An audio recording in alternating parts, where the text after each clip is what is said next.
Thank you, Chairman.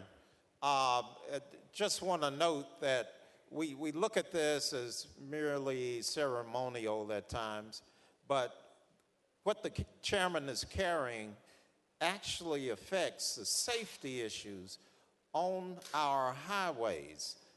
One of the amendments that he was so kind enough to add is for look twice, save a life. Look twice, save a life.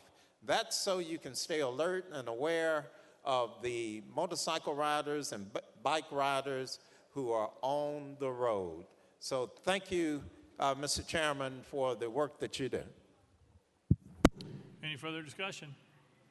Seeing none, any objection to the question? Seeing none. All those in favor, Senate Bill 142 as amended, vote aye when the bell rings. Those opposed, vote no. As every member casts a vote, any member wish to change their vote?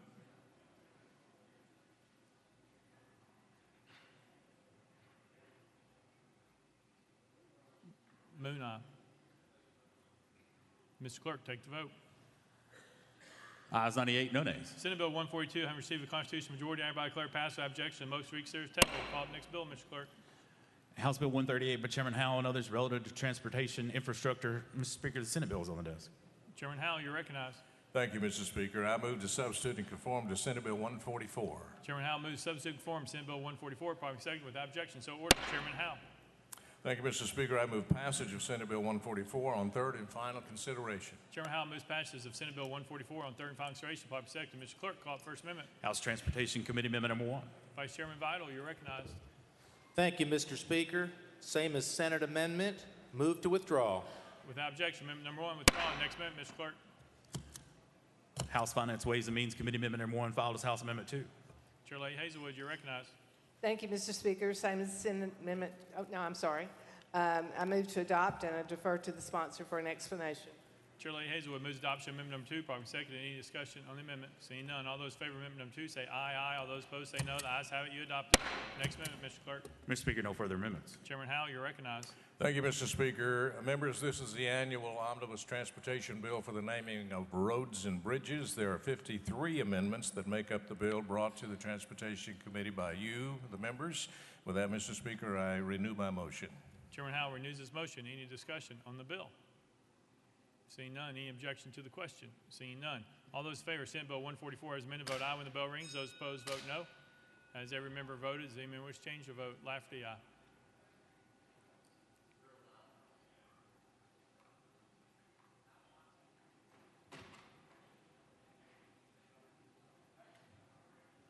Mr. Clerk, please take the vote. Ayes 98, no nays. Senate Bill 144, having received a constitutional majority, I hereby declare passed without objection. Most weak series table. Call the next bill, Mr. Clerk. House Bill 802 by Speaker Pro Tem Marsh relative to utility facilities safety enforcement. Mr. Speaker, the Senate bill is on the desk. Speaker Pro Tem Marsh, you're recognized. Thank you, Mr. Speaker. I move to substitute and conform to Senate Bill 952. Speaker Pro Tem Marsh moves substitute and conform Senate Bill 952, probably second without objection. So ordered. Speaker Pro Tem Marsh. Thank you, Mr. Speaker. I move passage of Senate Bill 952 on third and final consideration. Speaker Pro Tem Marsh moves passage of Senate Bill 952 on third and final consideration. Probably second. Mr. Clerk, call it First Amendment. House Commerce Committee Amendment number 1. Chairman Vaughn, you're recognized. Thank you, Mr. Speaker. The amendment rewrites the bill. We're going to move to adopt and refer to the sponsor for further explanation. Chairman Vaughn moves adoption of House Amendment number 1, probably second. Any discussion on the amendment? Seeing none. All those in favor of adoption of amendment number 1 say aye, aye. All those opposed say no. The ayes have it. You adopt it. Next amendment, Mr. Clerk. Mr. Speaker, no further amendments. Speaker Pro Tem Marsh, you're recognized. Thank you, Mr. Speaker. This bill is from the Tennessee Public Utility Commission and the 811 Board. It amends the Underground Utility Damage Act to clarify excavation practices and procedures for underground facilities. With that, I renew my motion. Speaker Pro Tem Marsh renews his motion. Any discussion on the bill? Representative Powell. Thank you, Mr. Speaker. And I support the bill sponsor, but one thing I wanted to bring up is I've received a lot of calls from my constituents for these underground utilities, and I'm all about continuing to build out our infrastructure in our state. Obviously very important that we continue to do that and expand access. But unfortunately, a lot of the utilities and the contractors they use are going into people's property, and I understand there's easements, and digging and creating a lot of destruction and not adequately fixing that when they leave. And I understand this bill doesn't necessarily apply to that, but I just want to bring that up because I think that's something we really need to continue to look at and enforce when it comes to this particular part of the statute, because we should not let homeowners have their property treated in such a way that it defaces their homes and the way that they try to take care of their own personal property. And again, I understand that we have certain easements, and this is an important thing in our state to continue to build our infrastructure. But again, I just continue to receive multiple calls from constituents who are upset with the way that the utilities, and oftentimes it's outsourced, it's private contractors who are leaving these properties in this condition. So we need to hold them accountable and make sure that these efforts are done in a way that does not interfere with people's homes and cause damage. But I will be voting for the bill, but sponsor, I hope we can work on that in the future, and these entities will hear my plea to treat our folks better in the state of Tennessee. Thank you. Speaker Pro Tem Marsh. Thank you very much. I renew my motion. Representative Marsh renews his motion. Representative Towns, nope. All right, any further discussion? Seeing none, any objection to the question? Seeing none, we are voting. All those in favor of Senate Bill 952 as amended, vote aye when the bell rings. Those opposed, vote no. Has every member voted? Does any member wish to change their vote? Hardaway, aye. Capley, aye. Breaking, aye.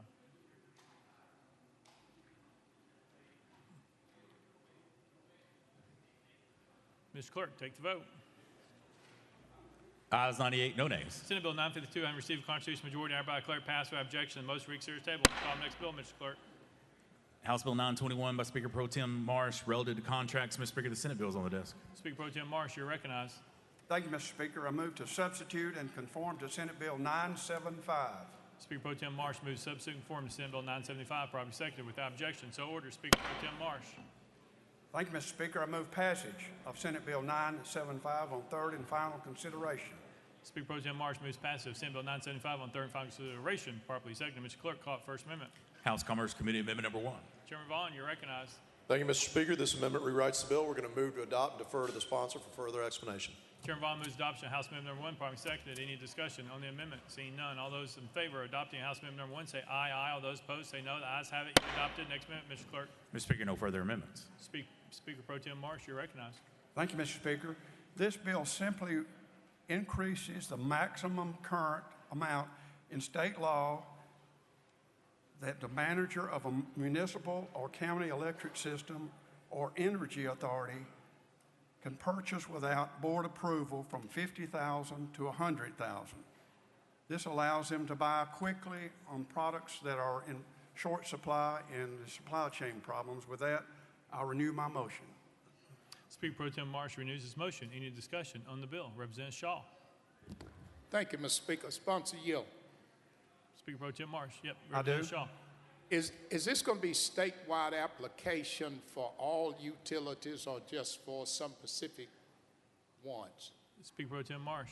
It's going to be for, it's brought to us by the Tennessee Municipal Electric Power Association, and it's going to include the county and municipal electric systems all over the state.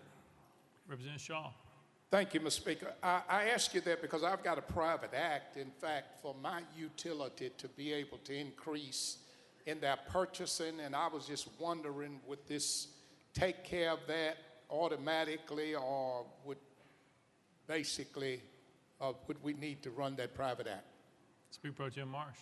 Is your local authorities, is it a electrical utility? This should take care of it, but we need to check after this. I'll help you check on that, but I'm pretty sure it does. Representative Shaw. Thank you. Thank you. Any further discussion? Seeing none, any objection to the question? Seeing none, we are voting. All those in favor of Senate Bill 975 as amended, vote aye when the bell rings. Those opposed, vote no. Has every member voted? Does any member wish to change their vote?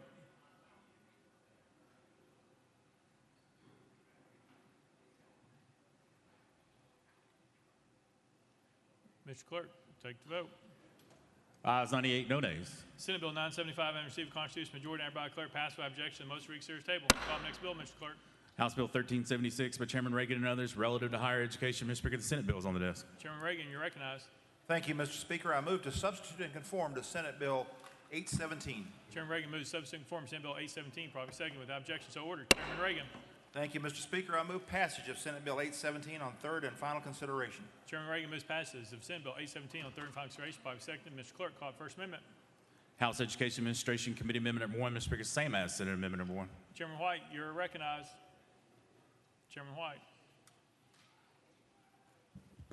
Thank you, Mr. Speaker. Same as Senate amendment, so I move to withdraw. Without objection, amendment number 1 withdrawn. Next amendment, Mr. Clerk. Mr. Speaker, no further amendments. Chairman Reagan, you're recognized. Thank you, Mr. Speaker. The purpose of this bill is to strengthen the prohibition on the divisive concepts that are part of TCA 49-719 and promote freedom of expression and educational excellence. The impact is to keep colleges about advancing knowledge and not advancing personal, political, or social agendas. It establishes a transparent system for identifying and tracking alleged violations and complaints concerning these divisive concepts, and allows for any student or staff member to file such a complaint, requires the institution to maintain public records of violations on their website, redacted to avoid violating FERPA. The prohibition is to ensure that institutional bias or favoritism among student groups is not manifested. Specifically, it requires that peaceful, lawful facility use must be open to all recognized student groups. Student-invited guest speakers may not be denied solely on race, religion, or nonviolent political ideology. Opposition campus groups may not veto other institutionally recognized peaceful campus groups or their invited speakers. Institutional fees must be the same for all student groups properly using campus spaces, and institutions may deny obscene displays or events. With that explanation, Mr. Speaker, I stand ready for questions and renew my motion. Chairman Reagan renews his motion. Any discussion on the bill? Representative Jones, you're recognized. Thank you, Mr. Speaker. Will the sponsor yield to a series of questions? Chairman Reagan. I yield. Representative Jones. Thank you. Representative Reagan, do you not believe that college students are mature enough to talk about issues like race and systemic racism, some of the concepts you want to ban and have tried to prohibit being discussed at the college level? Chairman Reagan. Thank you, Mr. Speaker. To the representative, I believe in God. All else is settled by facts and data. Representative Jones. Mr. Speaker, he didn't. That's not an answer. Let's try again. Do you believe that college students are mature enough to handle conversations about systemic racism and the history of oppression in America that you're trying to prohibit under this bill? Chairman Reagan. Thank you, Mr. Speaker. I have addressed your question already, sir. Representative Jones. So we're playing not answer, okay. Representative Reagan, what type, you call this the freedom of expression bill, but it's prohibiting concepts from being discussed freely on college campuses, and it's instituting a rogue reporting process where students can report professors for teaching this list of 16, 17 issues. Can you explain the impetus for this bill? What is the origin? What motivated you to write this bill? It seems like it's based off of white fragility, fears of teaching the truth of history. What was your reason for writing this bill? Chairman Reagan. Thank you, Mr. Speaker. This bill was brought to me by a dean of college education who I worked with in addition to another university also contributed to this bill. That was my motivation, sir. Representative Jones. Can you name that person? Who asked you to bring this legislation? Chairman Reagan. I would prefer not to, sir. That's between me and the person who brought it to me. If you wish to discuss that in private, I'll be glad to do it. Representative Jones. Thank you. Representative Reagan, you grew up at a time where America was segregated. Under this bill, we can't teach that history. So I'm just trying to figure out how will we be honest about our history if you're prohibiting any concepts about America's racist history. It says here we can't talk about any type of unequal system that ascribe character traits, values, moral, ethical codes, privileges onto a certain race. You say that we can't talk about the history of struggle in America. Can you explain how we would talk about these issues and why you're so fearful about even college students discussing them? Chairman Reagan. Thank you, Mr. Speaker. Your assertion is incorrect, sir. It does not prohibit discussing these. Representative Jones. Representative Reagan, this is under prohibited concepts. These are things that, according to this bill, Under present law, the following concepts are defined as divisive concepts. And under this law, there's a reporting process where students can report professors for teaching these concepts. This sounds like fascism. This sounds like authoritarianism. This does not sound like democracy or freedom. And so again, this bill is very troubling to anybody who believes in constitutional rights and who believes in America's promise of freedom of expression. You are targeting professors and college students from talking about race and from talking about the history of America. I think it is shameful what you're trying to do. And I'm trying to get an answer as to see what is the origin of this bill, but you're being evasive because I think that you don't even know what the purpose of this bill is, besides to feed into this racist narrative that you've been promoting all session. And so my question to you, Representative Jones, that's a personal attack and you're out of order. Please refrain from making those claims when you're on the bill. Thank you. Continue, Representative Jones. Thank you, Mr. Speaker. It is not a personal attack. It's a matter of fact. I've sat in committees. Representative Jones, you made a direct comment to the representative accusing him of something. That is a direct attack. I would ask you to refrain from doing that and stick to the bill, please. Representative Jones. Thank you. Representative Reagan, do you believe that it is racist to prohibit concepts on systemic racism in the history of America? Chairman Reagan. Thank you, Mr. Speaker. Once again, my belief is in God. I settle other things with facts and data. The fact of the matter is, sir, this bill is not racist. It is not unconstitutional. Representative Jones. We keep bringing up God, but God says in Isaiah 10, woe to those who pass unjust laws that hurt the poor and rob them of their rights. And so stop using God to justify your bigotry. Stop using God to justify hatred and racism. Stop using God to put Representative Jones, you are out of order. You're out of order. That's the third time you have accused a member of doing something or being something on the House floor. That's the third. Chairman Reagan, would you like to respond? No, thank you, Mr. Speaker. Representative Jones, last chance. Mr. Speaker, this member has consistently invoked God to justify this unjust, immoral, extreme racist law. I was merely trying to respond because Thank you, Representative Jones. Representative Pearson. Thank you, Speaker. This is a deeply concerning bill because it is continuing a pattern of practice that is harmful to all people. When you begin to attack education and educational institutions that seek to tell the truth about racism, sexism, these other quote-unquote divisive concepts, when you try to control what a person thinks, then you are assuming the role of God rather than allowing the freedom of thought that built American educational institutions. I'll read some of this bill because I've got some folks here from Memphis and folks who are watching who need to see what the Tennessee General Assembly is calling divisive in our time. 1, race or sex is inherently superior or inferior to another race or sex. An individual, by virtue of an individual's race or sex, is inherently privileged, so we can't talk about white privilege.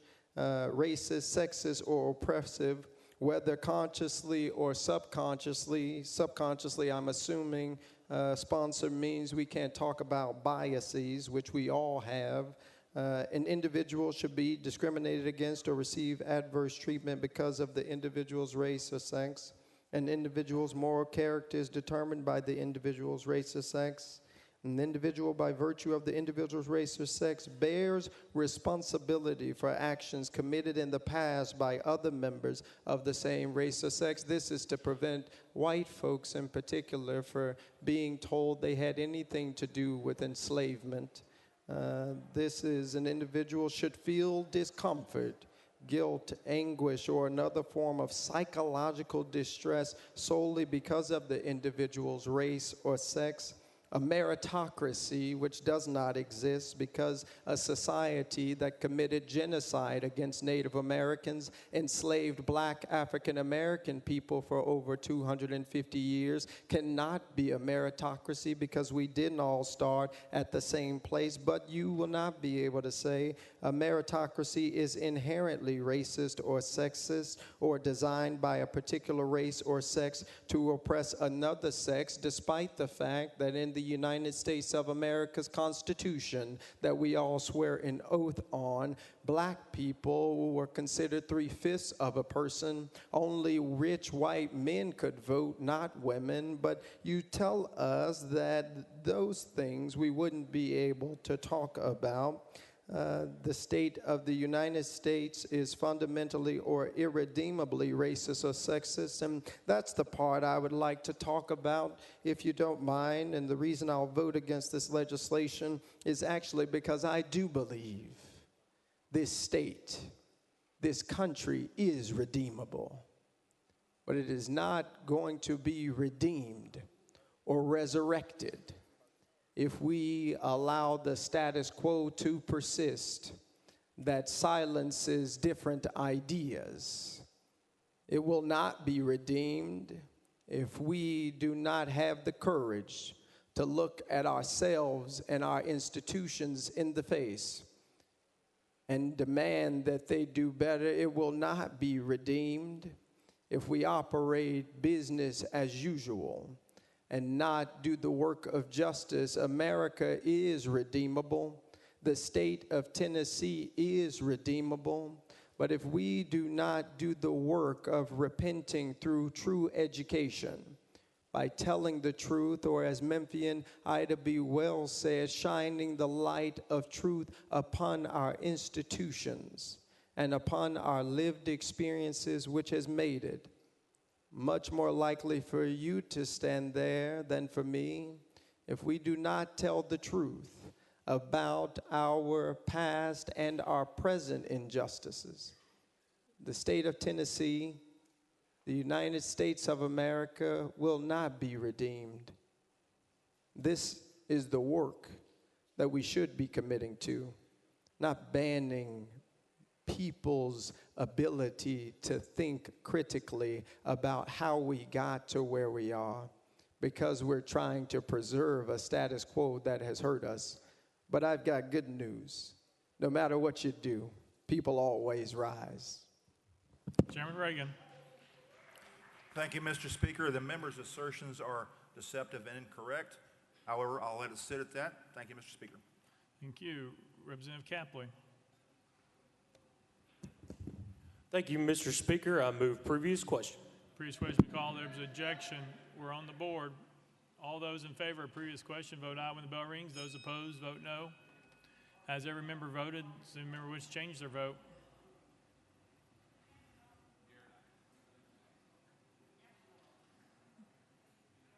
Mr. Clerk, take the vote. Aye 68, 26 nays.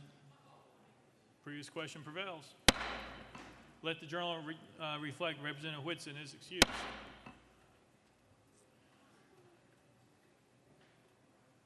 Chairman Clemens. Thank you, Mr. Speaker. I just want to point out the contradiction, Mr. Chairman, that we're having a vote on a bill to limit speech, and Chairman we move to... It's we're under point of order if you have a point of order question, but you can't make a statement. We're on the voting. Do you have a point of order question? Yes, Chairman Clemens. My point of order question, Mr. Speaker, is if we're going to vote on a bill that limits speech and ideas and the teaching of those ideas, why are we cutting off debate on that very bill? Mr. Clerk, can you read the House rules on previous question, please?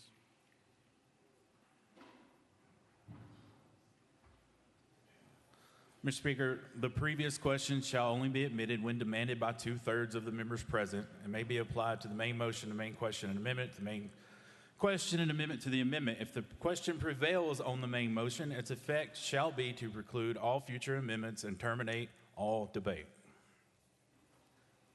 Chairman Clemens, you have a question on that? My question is, why are we going to allow that on such an important issue of debate in this House of Representatives? And why are we allowing people to call the question when debate is necessary? Chairman Clemens, you understand the House rules that if someone calls for previous question, that's a non-debatable motion that goes to the board for previous question. That's what happens when someone calls previous question. You have a question on that? Chairman Clemens. Thank you, Mr. Speaker. The complaint I'm hearing is that was not debate. That is a direct result of a 5-minute rule that limits debate. Chairman Clemens, when we need once again, you're off. If someone calls previous question, that the rule that has been in place in this House prevails. It's never changed. It's always been the rule that it has. Anybody at any time can call previous question if they do it in the proper manner, as we have done many times on the House floor.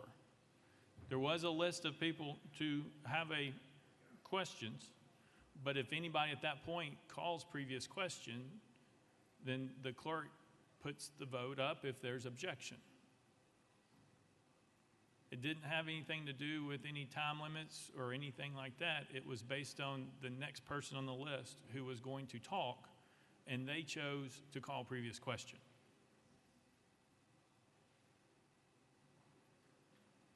Chairman Clemens. I would urge caution among this body about walking any further off this cliff on issues of such importance. Thank you, Mr. Speaker. Representative McKenzie, point of order. Yes, thank you, Mr. Speaker. And my point of order is this. I don't know if this bill is properly before us. There's a $3.2 million fiscal note that I've not seen come through Finance Committee. So is this bill properly before us?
Mr. Clerk. Mr. Speaker, the fiscal memo on the amendment states that the bill as amended is not significant. Representative McKenzie. I'm sorry, I didn't hear the tail end. I apologize. Mr. Clerk. Mr. Speaker, the fiscal memo that was issued on the amendment is not significant. Representative McKenzie. Representative McKenzie. Representative McKenzie. Thank you, Mr. Speaker. I would like to understand how any bill where the contents of the bill did not change. Everything in the bill was in the bill before with a $3.2 million fiscal note, and how a simple amendment takes that fiscal note to zero. I'm trying to understand how that bill can be properly before us. It's properly before us because the Senate amendment says it's not